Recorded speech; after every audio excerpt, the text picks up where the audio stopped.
মাধবীর তরফ থেকে চাওয়া হয়।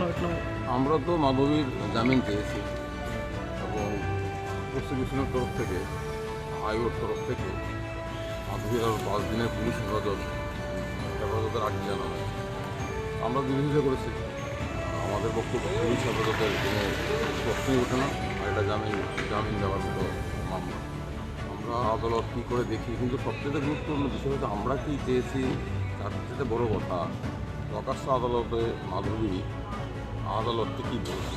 মাধবী আদালতকে বলেছে গত 3 দিন ধরে জেরার নামে মাধবীকে বারবার চাপ দেওয়া হচ্ছে, কংগ্রেস সিপিএমকে জড়ানো হবে। বিভিন্ন ব্যক্তির নাম করে তাদেরকে ধরার জন্য পুলিশ বারবার চাপ দিয়েছে। এটা আমার কথা নয়, প্রকাশ্য আদালতে সবার সামনে ক্লাসে দাঁড়িয়ে মাধুরী কথা বলেছে। আরেকটা কথা মাধুরী বলেছে, আমি চ্যালেঞ্জ দিচ্ছি মাননীয় আদালত, আপনি সমস্ত কিছু আমার ল্যাপটপ মোবাইল সব নিয়ে আসুন, দেখবেন আমি কাউর থেকে টাকা নিয়ে নিই, 1 কোটি টাকা নিয়ে নিই।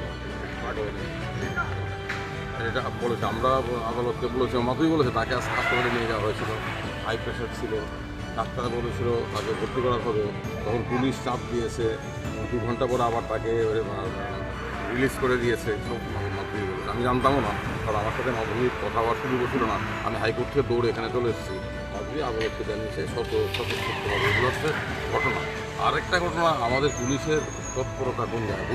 পুলিশের বক্তব্য হচ্ছে মাধুরীর ল্যাপটপ কিংবা ফেসবুক প্রোফাইলের পাসওয়ার্ড পাচ্ছে না, তার জন্য আমাকে পুলিশ হাজত করবে। আমি বললাম ধরুন কোনো একটা অপরাধী বিরাট অপরাধ করলো, অপরাধ করে তার ল্যাপটপে কিংবা তার ফেসবুক প্রোফাইলে অনেক রকম তথ্য লুকিয়ে চলে গেল, তখন কি পুলিশ তার পাসওয়ার্ডের জন্য অপেক্ষা করবে? তো আমাদের সাইবার ক্রাইম কী করতে আছে?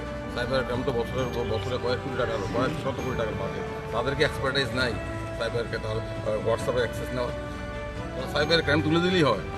কোনো অপরাধী, ধরুন কোনো অপরাধের গুরুতর দেশের প্রতিরক্ষা সংক্রান্ত কিছু গোপন তথ্য কোনো একটা ল্যাপটপে বোতলবন্দি করে রেখে পাসওয়ার্ড নিয়ে চলে গেল, তাকে খুঁজে পাওয়া যাচ্ছে না, তাহলে সরকার বসে থাকবে? সরকার তো এখানে অন্য প্রযুক্তির সাহায্যে সেই ল্যাপটপ খুলবে, খোলা যায়। পুলিশের মানে আমাদের হাসি পায় ত্রিপুরা পুলিশের তৎপরতা দেখে।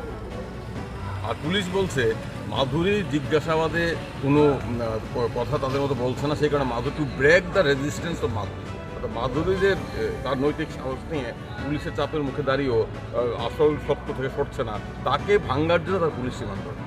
আমরা আদালত সব কিছু দেখেছি, আমরা আশা করি আদালত বিষয়টা দেখবে। পুলিশ রিমান্ডে তো প্রশ্নই নয়, ওঠে না আমাদের মতো জামিনযোগ্য মামলা জামিন দেওয়ার কথা উচিত, সেটা আদালত কী করে আমরা দেখবো। আদালতের উপর আমাদের ভরসা আছে। তো একটা কথা আমি আবারও বলি, এই মামলা কোনোভাবে ধোপে টিকবে।